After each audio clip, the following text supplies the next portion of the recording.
Bismillahirrahmanirrahim. Assalamualaikum warahmatullahi wabarakatuh. Al-Fatiha ila hadratin Nabi Sayyidina Muhammadin sallallahu alaihi wa alihi wa sahbihi wa sallam. Kiramil Fatiha. A'udzubillahi minasyaitonir rajim. Bismillahirrahmanirrahim.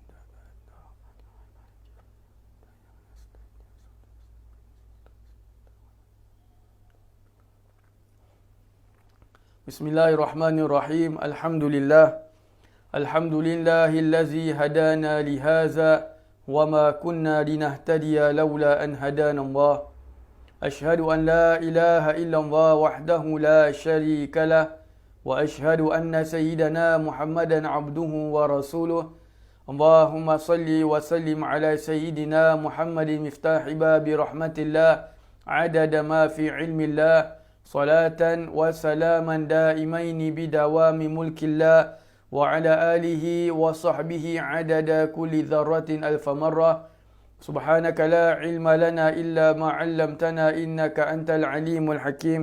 رب اشرح لي صدري ويسر لي أمري واحلل عقدة من لساني يفقه قولي. أستغفر الله العظيم الذي لا إله إلا هو الحي القيوم وأتوب إليه. أما بعد. Alhamdulillah, puji dan syukur kita panjatkan kepada Allah Subhanahu wa taala atas nikmat kesihatan dan juga nikmat istiqamah yang di mana Allah Subhanahu wa taala masih lagi memberikan kepada kita peluang untuk dapat sama-sama kita mendengarkan sebahagian daripada kisah-kisah baginda Nabi sallallahu alaihi wasallam, dan istiqamah itu merupakan di antara nikmat yang besar kerana istiqamah itu merupakan perkara yang susah untuk kita lakukan apabila ia berkaitan dengan perkara sunat. Kalau di perkara yang wajib, maka istiqamah itu hukumnya adalah wajib. Seperti sembahyang 5 waktu, seperti puasa Ramadan. Tetapi apabila dia berkaitan dengan perkara-perkara sunat, maka istiqamahnya juga ada sunat dan juga dituntut. Tetapi untuk berterusan, untuk terus ada sifat istiqamah itu merupakan perkara yang berat. Dan kita bersyukur kepada Allah Subhanahu wa taala pada malam ini Allah masih lagi memberikan kepada kita nikmat istiqamah itu sehingga kita masih lagi menyempatkan diri kita mengadakan masa untuk mendengarkan sebahagian daripada kisah-kisah baginda Nabi sallallahu alaihi wasallam. Semoga Allah Subhanahu wa taala terus memberikan kepada kita nikmat istiqamah ini sehingga kita terus dapat mendengarkan, sehingga telinga-telinga kita, pendengaran kita, apa yang kita lihat ini terus dipimpin oleh Allah Subhanahu wa taala, dimuliakan untuk mendengarkan sebahagian daripada kisah-kisah baginda Nabi sallallahu alaihi wasallam. Dan semoga Allah Subhanahu wa taala mematikan kita semua dalam keadaan husnul khatimah. Amin ya rabbal alamin. Alhamdulillah, kita kembali dalam bab sirah nabawiyah, di mana pada minggu yang lalu kita sedang membicarakan masih lagi dalam tajuk pembinaan semula Kaabah. Dan kita sedia maklum bahawa ia itu berlaku mengikut riwayat yang masyhur adalah ketika baginda Nabi sallallahu alaihi wasallam berumur 35 tahun. Ketika baginda Nabi sallallahu alaihi wasallam berumur 35 tahun. Dan apa yang dapat kami ringkaskan daripada pelajaran minggu yang lalu, yang pertama adalah baginda Nabi sallallahu alaihi wasallam ikut serta dalam pembinaan semula Kaabah. Dalam hadis yang diriwayatkan pada minggu yang lalu, Nabi bersama pakciknya Sayyidina Abbas radhiyallahu anhu bersama mengangkat batu untuk pembinaan Kaabah, untuk pembinaan semula Kaabah.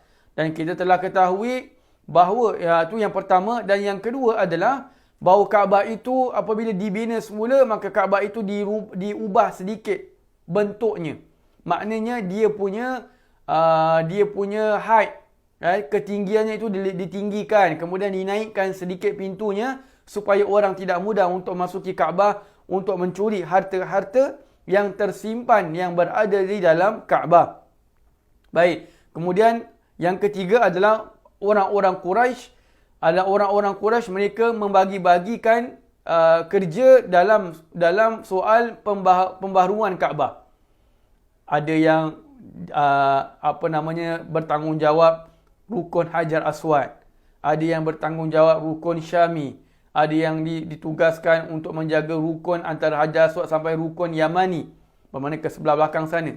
Kalau kita tawaf tu clockwise, anti clockwise, jadi dia punya kalau ikut clockwise bermakna sebelah rukun Hajar Aswad itu adalah rukun Yamani. Baik, jadi itu apa yang terakhir yang kami kongsikan pada minggu yang lalu tentang pembinaan Kaabah. Baik, jadi kita sambung dalam pembacaan. Al-Imam Ibnu Ishaq berkata, orang-orang Quraisy dilanda khawatir untuk melakukan pembaharuan terhadap Kaabah, tentang siapakah yang akan memulainya. Baik, jadi bila mereka dah decide, dah bincang sama-sama dengan orang-orang Quraisy ni di Darun Nadwa, tempat mereka punya mereka punya parlimen lah. Mereka berbincang di Darun Nadwa tentang pembaharuan Kaabah, dan mereka pun sebulat suara untuk memperbaharui Kaabah dengan meruntuhkan Kaabah kemudian membina kembali. Dah decide ni, dah setuju, sebulat suara, okey, baik, kita akan teruskan dengan pembinaan semula Kaabah. Timbul satu soalan, siapakah yang nak pergi start? Sekarang ni, walaupun mereka tahu Kaabah itu perlu untuk diperbaiki, yang kita dengar kerana dilanda banjir, tebing yang menghalang air itu sudah masuk ke dalam kota Mekah, dan bagaimana orang perempuan yang pernah terbakar dinding Kaabah yang sudah makin lagi membuatkan dinding Kaabah itu makin rosak, dan foundationnya juga tidak stable. Jadi orang-orang Quraisy ni bila dah setuju nak buat, mereka timbul satu soalan, siapa yang nak pergi mulakan untuk pergi robohkan Kaabah? Sampai macam gitu sekali mereka punya takut. Sampai macam gitu sekali mereka punya menghormati kepada bangunan Kaabah. Subhanallah. Bermakna Kaabah ni memang daripada zaman dahulu sudah masyhur di kalangan orang Arab sebagai tempat yang suci. Tempat yang suci, sebab tu kalau kita ingat pada minggu yang lalu, apabila dalam pembinaan semula Kaabah, pakciknya Nabi SAW, pakciknya ayahanda Nabi SAW daripada sebelah ibu mengatakan apa? Make sure duit yang kita gunakan itu duit yang 100% halal. Tidak bercampur dengan perkara-perkara yang maksiat. Perzinaan, kezaliman, mencuri, riba dan sebagainya. 100% duit itu duit yang bersih. Jadi mereka sangat mengagungkan Kaabah, dan mereka tahu setelah berlaku beberapa perkara-perkara yang menunjukkan kesucian Kaabah, obviously peristiwa Abraha, bagaimana dia nak meruntuhkan Kaabah, maka Allah hancurkan tentera Abraha. Sekarang ni pula mereka nak runtuhkan Kaabah kerana nak bina semula. Walaupun mereka dah decide, mereka masih lagi takut. Takut apa? Ini aku nak runtuhkan Kaabah. Ini kita nak runtuhkan Kaabah. Siapa nak pergi start? Pasal semua tak berani. Kerana menghormati, takut nanti apa-apa balak pula yang terkena pada mereka. Based on peristiwa yang masyhur, iaitu peristiwa tentera bergajah. Baik.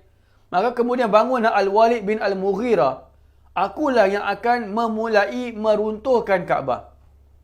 Walid bin Mughirah ni siapa? Dia adalah bapanya Sayyidina Khalid bin Al-Walid radhiyallahu anhu. Jadi Walid bin Mughirah ni mungkin saya pernah kongsikan juga pada pelajaran beberapa minggu yang lalu, bahawa beliau ni adalah orang yang matang. Berfikiran jauh dan akalnya itu tajam.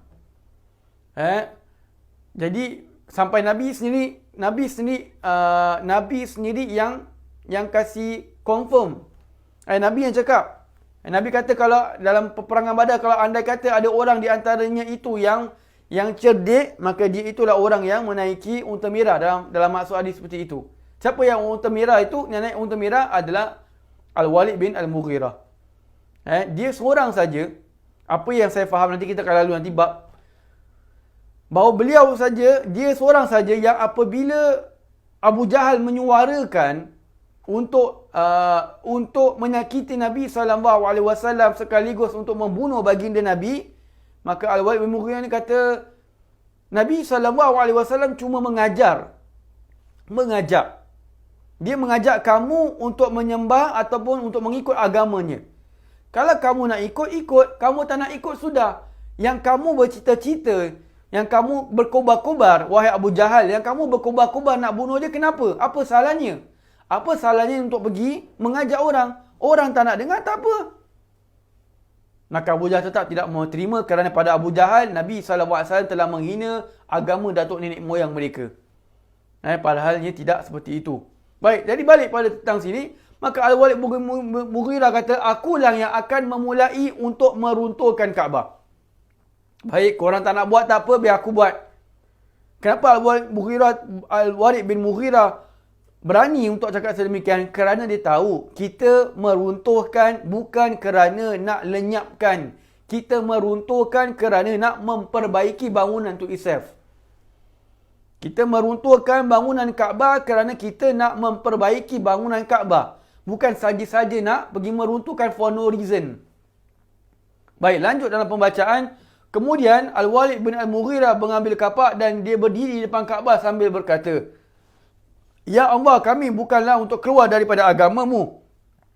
Dan kami tidak menginginkan selain daripada kebaikan. Maka dia pun meruntuhkan Kaabah daripada satu tiang, daripada arah yang hujung. Malam itu dengan cemas orang-orang menunggu apa yang terjadi pada mereka. Baik, jadi Al-Walid bin Al-Mughirah, dia langsung bila kata, baiklah aku yang akan pergi ni. Aku yang akan pergi, nak pergi runtuhkan Kaabah. Aku akan start. Dalam riwayat lain mengatakan Al-Walid bin Mughirah cakap kepada kaum Quraisy, dia kata, aku yang akan mulakan dahulu. Kemudian kamu lihat apa yang terjadi pada diri aku, kata Al-Walid bin Mughirah. Kalau lepas aku pecahkan batu Kaabah ni, aku pulang, malam ni ada satu tak baik jadi berlaku pada aku, maka tahulah bermakna aku telah tersilap dalam meruntuhkan Kaabah.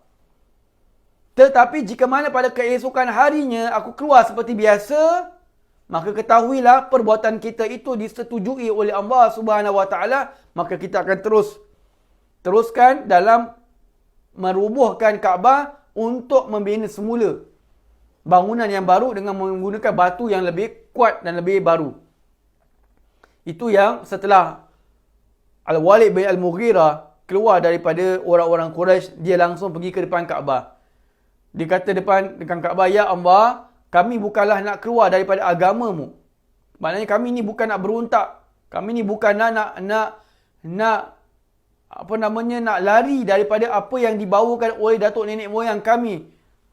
Nabi Ibrahim AS, Nabi Ismail AS. Kerana Al-Walid bin Al-Mughirah juga orang Quraisy. Baik. Kami bukan nak lari, tapi kami tidak menginginkan apa-apa pun melainkan kebaikan saja. Dua yang Al-Walid bin Mughirah cakap depan Allah SWT. Yang pertama dia kata, Ya Allah, kami ni nak robohkan Kaabah. Bukanlah maknanya kami ni nak lenyapkan Kaabah. Bukanlah kami nak ubah suai Kaabah. Bukanlah kami nak menghilangkan kesan Kaabah di atas muka bumi ini. Kami tidak menginginkan apa-apa pun. Itu yang pertama.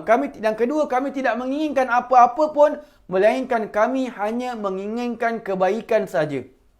Bermakna apa? Kami robohkan Kaabah ini, Ya Allah. Tujuan kami hanyalah kebaikan, iaitu untuk memperbaiki bangunan Kaabah. Bukan untuk menghancurkan semata-mata saja-saja, tidak. Tapi kami nak menghancurkan, kami nak merobohkan kerana kami nak bina semula bangunan Kaabah. Baik, itu yang Al-Walid bin Mughirah. Tadi dia cakap, dia sanggup. Sanggup apa dia? Sanggup. Kalau aku buat ni, anything happen to aku, kamu jangan stop. Jangan mulakan. Jangan robohkan Kaabah. Tapi kalau anything tak ada apa-apa berlaku pada aku, maka kita teruskan pada keesokan hari. Itu yang dia kata sini, kata, maka setelah Al-Walid bin Mughirah berdoa sedemikian, pasal orang-orang Quraisy yang saya pernah katakan, mereka ini percaya pada Allah, cuma mereka syirikkan pada Allah. Menduakan Allah. Jadi bila Al-Walid bin Mughirah selesai doa, maka Al-Walid bin Mughirah ambil kapak, memecahkan batu di sebelah ujung. Di sebelah ujung, kira kalau bahasa kita macam test sikit lah, pecahkan sikit dulu. I see how what happened. Macam gitulah. Jadi Al-Walid bin Mughirah pecahkan sikit bahagian batu bahagian hujung Kaabah, kemudian dia meninggalkan kapak itu dan dia meletakkan di situ. Dan dia pulang. Orang-orang Quraisy pun dah tahu ni. Al-Walid bin Mughirah akan start dan kita akan see what happen tomorrow. See what happen tonight. Nothing happen, tomorrow we continue. Macam gitulah. Baik. Jadi malam tu orang-orang Quraisy ni macam tak tentu arah ataupun tak lena tidur. Kerana apa? Mereka ni cemas. Mereka ni rasa takut. Takut apa? Takut pasal gara-gara Al-Walid bin Mughirah ni, kita semua satu kota Mekah ni semua kena. Gara satu mamat ni, satu pakcik ni pergi buat kesalahan, satu kampung nanti kena. Dan ini perkara tentang masalah balak ni, ataupun musibah, ia bila turun, kalau Allah SWT turunkan musibah, maka semua kena. Itu yang kata Nabi SAW, al-balak ya'um. Balak itu apabila turun, maka dia umum. Dia ada orang baik, dia ada orang jahat, dia ada binatang, yang dia ada pokok, yang dia ada tanaman, yang dia ada siapa pun, maka semua kena. Al-balak ya'um. Semua orang kena. Kenapa pula orang baik kena? Kerana orang baik tidak mau menegur, tidak mau mengamalkan nahi mungkar kepada maksiat yang mengundang kemurkaan Allah Subhanahu Wa Taala. Sebab tu kita selaku orang-orang yang beriman, jauhkanlah diri kita daripada tempat-tempat yang mendatangkan kemurkaan Allah Subhanahu Wa Taala. Tempat-tempat yang kita tahu tempat itu mengundang maksiat, mengundang kemurkaan Allah. Apa tempat-tempat yang mengundang kemurkaan Allah? Tempat minuman arak. Dekat lorong situ atau daerah situ ataupun jalan situ ada tempat KTV, tempat karaoke, tempat pub. Tempat orang pergi berjoget. Di situ ada minuman arak disediakan. Dan kita tahu ada jalan lain. Maka hindarkan diri kita daripada jalan tempat yang ada dilakukan tempat maksiat. Tempat-tempat lorong yang tidak baik, maka kita jauhkan diri kita. Kerana apa? Kerana kita tidak tahu bila bala Allah itu turun. Dan kalau bala Allah itu turun dan kita dekat situ, kita sekali kena. Kita sekali kena, subhanallah. Baik, jadi orang-orang, balik pada cerita ni. Orang-orang Quraisy ni rasa takut. Nak tidur pun tak tenang ni. Kejap-kejap bangun. Asal risau ni. Pasal anything can happen. Mereka teringat kisah Abraha, macam mana Allah SWT menghancurkan Abraha dengan menghantar burung. Burung tu kecil macam burung puyuh saja. Kecil. Batu yang dibawa pun kecil. Tapi semua tentera Abraha mati. Berapa askarnya? 10,000 tentera bergajah. Lagi 50,000 tentera berkaki. Bermakna berjalan kaki, tak bergajah. Subhanallah, 60,000 habis. Satu hari habis. Pagi duha tu, semua habis di Wadi Muhasir. Jadi mereka tak nak perkara tu, peristiwa tu berulang lagi gara-gara satu orang ni. Sebab tu kita, kalau ada ahli keluarga yang berterusan dengan maksiat, kita sebagai seorang yang tinggal serumah dengan orang tersebut, maka kita kena selalu consistently tegur dia. Apa maksud dia buat tak soal. Tinggalkan sembahyang ke, tak puasa ke, minum arak ke, apalah. Kita sebagai ahli keluarga yang tinggal serumah, tegurlah. Tegur. Setidaknya kalau kita tegur, mereka tidak mau mendengar cakap kita dah menjalankan tanggungjawab kita, amar ma'ruf nahi munkar. Baik. Jadi sekarang ni balik pada cerita ni, orang-orang Quraisy masih lagi takut, risau. Baik.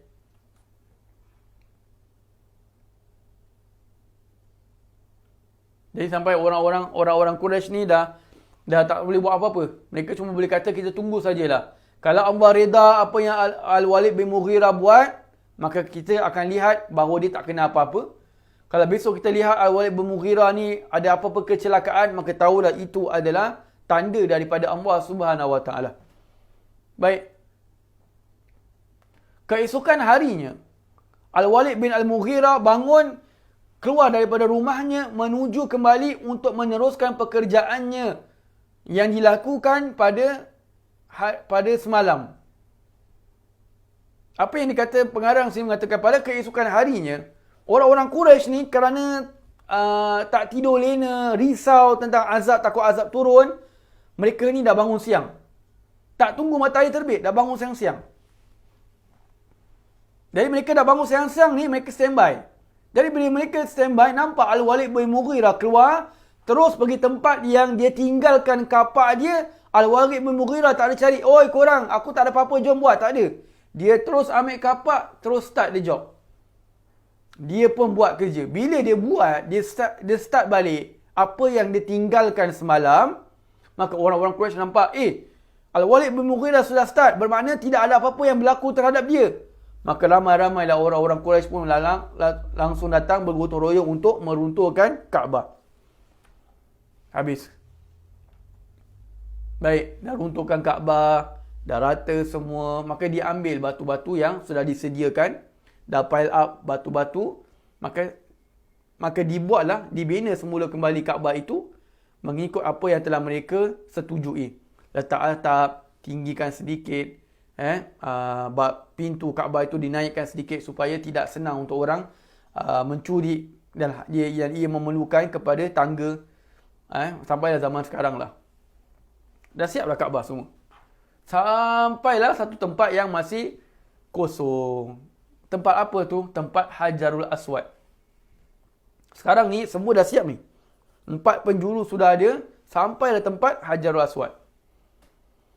Jadi bila tempat Hajarul Aswad ni, ini jadi kecoh lagi pula. Biasalah orang-orang Quraisy ni, mereka rasa orang-orang Quraisy ni, kita sedia maklum mereka ada macam-macam puak. Nabi SAW daripada Bani Hashim. Bani Hashim. Anak-anaknya Hashim, Bani Muttalib, anak-anaknya Muttalib, iaitu ayahanda Nabi SAW. Bani Hashim, daripada Bani Abdi Manaf, sampailah daripada Quraisy. Baik. Jadi orang-orang Quraisy ni, mereka ni ada puak-puak, maka mereka berselisih faham, bertengkar antara satu sama lain ni, siapa yang rasa dia lebih layak untuk meletakkan Hajarul Aswad. Ni benda mulia ni. Semua orang-orang Arab, orang-orang Quraisy, orang-orang yang tinggal di Mekah, mereka meyakini bahawa Hajarul Aswad itu adalah batu yang dihormati. Batu yang dihormati, batu yang mulia. Jadi mereka ni sampai berselisih faham, berselisihan antara satu sama lain, siapakah yang lebih layak untuk meletakkannya. Tiap-tiap kabilah mereka merasa bahawa mereka itu lebih layak. Every kabilah merasa dia lagi layak. Yang Abu Jahal kata, aku lagi layak. Pula dah. Abu Jahal yang bengong ni, yang bengang ni, dengan kejahilannya, dengan Abu Jahal, bapa si goblok, dia pula rasa dia layak. Kita kalau Abu Jahal tu ada depan kita, ambil kapak ketuk kepala dia. Betul. Tak sedar diri orang kata. Bahasa kita tak sedar diri. Yang Abu Jahal punya tribe kata, aku layak. Yang Al-Walid bin Al-Mughirah kata, aku lebih layak kerana aku yang start. Aku yang start pecahkan Kaabah. Anything happen to aku, bukan untuk korang semua. Jadi aku rasa aku lebih layak untuk meletakkan batu Hajarul Aswad daripada engkau. Kata siapa? Kata si Al-Walid bin Mughirah. Kata yang ini pula, aku lebih layak kerana aku bikin tiang. Aku bikin sudut Hajarul Aswad, aku yang bikin. Semua ada macam-macam, semua ada reason masing-masing. Dia cakap ni, dia cakap A, dia cakap B, dia cakap C. Hampir-hampir dalam kitab tu mengatakan, dan kitab Sirah Al-Halabiyah mengatakan, hampir-hampir saja membawa kepada peperangan. Walaupun mereka ni semangat dengan Quraisy, mereka ni semangat, mereka punya semangat kekeluargaan yang kita dah dengar bagaimana Puak Kinana menuntut bela apabila mereka, orang-orang mereka ataupun puak-puak lain menuntut bela apabila salah satu daripada kaum mereka dizalimi dan sebagainya. Tapi bila part ini jadi gaduh juga. Baik. Maka Bani Abduddar mendatangkan bekas berdiri berisi darah. Lalu mereka bersekutu dengan Bani Adi bin Ka'ab bin Lu'ay untuk mati bersama dan memasukkan tangan mereka ke dalam mangkuk darah tersebut. Bani Abduddar dibawakan satu mangkuk yang berisi darah. Untuk siapa ni? Dia bawa ni, Bani Abdullah ni bawa ini mangkuk yang berisi darah untuk Bani Adi bin Ka'ab bin Lu'ay. Bani Adi bin Ka'ab bin Lu'ay. Adi ni, bangsa Bani Adi ni adalah kaum puaknya Sayyidina Umar bin Khattab radhiyallahu anhu. Orang Quraisy juga ni. Bin Ka'ab bin Lu'ay bin Ghalib, bin Fihr, ni semua ni nama Quraisy ni. Bin Nadir bin Kinanah sampai habis. Baik. Maka Bani Abdullah ni bila bawakan mangkuk yang berisi darah, maka Bani Adi ni memasukkan tangannya dalam darah tersebut. Ini sebagai untuk memberitahu bahawa mereka ini bersatu hati dengan Bani Abdullah. Bani Adi dan Bani Abdullah bergabung. Bergabung. Supaya apa? Apa-apa mereka akan bersama-sama. Mereka tidak akan berselisihan. Mereka akan bersama-sama. Jadi mereka combine. Oleh kerana itu mereka dinamakan La'aqatu Ad-Dami'. Grup ni Bani Adi dan Bani Abdullah dinamakan La'aqatu Ad-Dami', yang ini penyenduk darah, orang yang menyenduk, orang yang mengambil darah. Al-La'aqatu Ad-Dami'. Al-La'aqatu Ad-Dami'. Mereka yang mengambil darah daripada mangkuk tersebut. Dapat gelaran kerana peristiwa ni. Kerana mereka mengeluarkan mangkuk berdarah dan mereka bersetuju untuk sama-sama membela antara satu sama lain. Baik. Selama 4 atau 5 malam, orang-orang Quraisy berada dalam keadaan seperti itu. Akhirnya mereka bertemu di Masjidil Haram untuk melakukan perundingan. Bayangkan, mereka punya perselisihan tu, mereka punya bergaduh lah bahasa kita. Mereka punya bergaduh tu, mereka punya perselisihan tu sampai 4 atau 5 malam berterusan. Selama 4 atau 5 malam ini, mereka punya topik satu je. Siapa yang lebih layak? Tak ada aku layak. Tak ada engkau tak layak. Aku layak. Kau siapa? Kau ni dah lah bengang. Dah lah kena gelar jahal pula tu. Engkau pula rasa kau layak. Macam-macam lah. Dia attack dia. Dia cakap dia. Sama berapa lama? 4 sampai atau 5 hari. Lama tu. Tak penat ke masalahnya? Bertengkar 4-5 hari, topik sama. Topik sama. Asal jumpa je, aku layak. Besok, sekejap lagi lepas makan tengah hari, aku layak. Kang nanti lepas makan petang, kuih-kuih ke, kuih keri ke, petang-petang. Contohlah. Nak kasih faham sikit. Orang-orang Arab ni lepas dah minum arak, mabuk-mabuk pun, aku layak. Kang malam nanti lepas dah matahari dah senja, dah terbenam, mabuk-mabuk lagi, judi-judi, aku layak. Main berjudi, main tikam-tikam, aku layak. Wah, tak ada topik lain. Selama 4 atau 5 hari, itu je cakap. Aku layak. Kau tak layak, kau ni bahalul. Kau ni bangang. Kau ni macam keldai lah. Kau ni macam biskut. Bahasa kita lah. Saya dulu, waktu sekolah dulu, kalau cakap bodoh, kau ni bodoh macam biskut. Saya tak tahu apa salah biskut tu. Sampai sekarang saya tak boleh fikir apa salah biskut tu sampai dikelar bodoh. Dah makanan pun dipanggil bodoh. Bodoh macam biskut. As stupid as biscuit. Bagus lah tu. Jadi selama 4 atau 5 malam mereka bertengkar macam gitu. Sampailah mereka bawa kepada mereka bertemu kembali di Masjidil Haram untuk melakukan perundingan. Jadi mereka rasa ini perkara ni tak boleh nak berlaku, tak boleh berterusan macam gini. Kita mesti come to the point yang kita kena buat satu decision. Asyik bertengkar je. Bila nak game? Sampai bila pun Raja Aswad tu tak letak-letak kalau kita asyik bertengkar hari-hari. Jadi mereka come to decision untuk berunding. Di dalam dua juga. Baik. Maka datang Abu Umayyah bin Al-Mughirah. Orang yang tertua di kalangan Quraisy.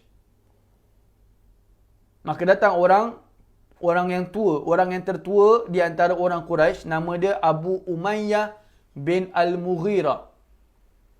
Beliau ni, dia ni bukan sahaja orang yang masyhur, tapi beliau ini ada hubungan kerabat dengan baginda Nabi SAW. Macam mana pula oleh hubungan kerabat? Kerana anak beliau namanya adalah Sayyidatina Ummu Salamah radhiyallahu anha.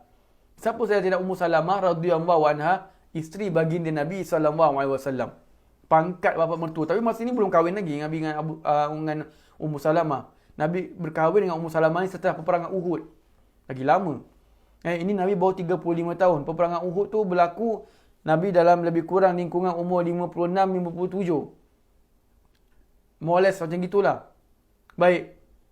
Jadi, Abu Umayyah ni, bin Al-Mughirah ni siapa?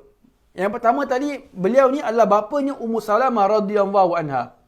Yang kedua, beliau ini orang yang masyhur namanya sebagai orang yang pemurah. Sebut je nama Abu Umayyah, orang kenal. Oh, ni orang pemurah. Oh, ini orang dermawan. Oh, ini orang yang suka kasih sedekah. Orang suka kasih derma. Automatik orang tahu, masyhur. Apa-apa nak jumpa dia akan diberikan mengikut kemampuan dia. Subhanallah. Tu yang kedua. Yang ketiga, beliau ini, dia ini dikenali sebagai pembekal orang yang belayar. Pembekal orang yang musafir. Macam mana dia boleh dapat gelaran pembekal orang yang musafir? Kerana tiap-tiap orang yang musafir, yang belayar dengan dia, tak payah bawa apa-apa. Pergilah belayar sehelai sepinggang. Kerana apa? Semuanya 100% ditanggung oleh Abu Umayyah bin Al-Mughirah.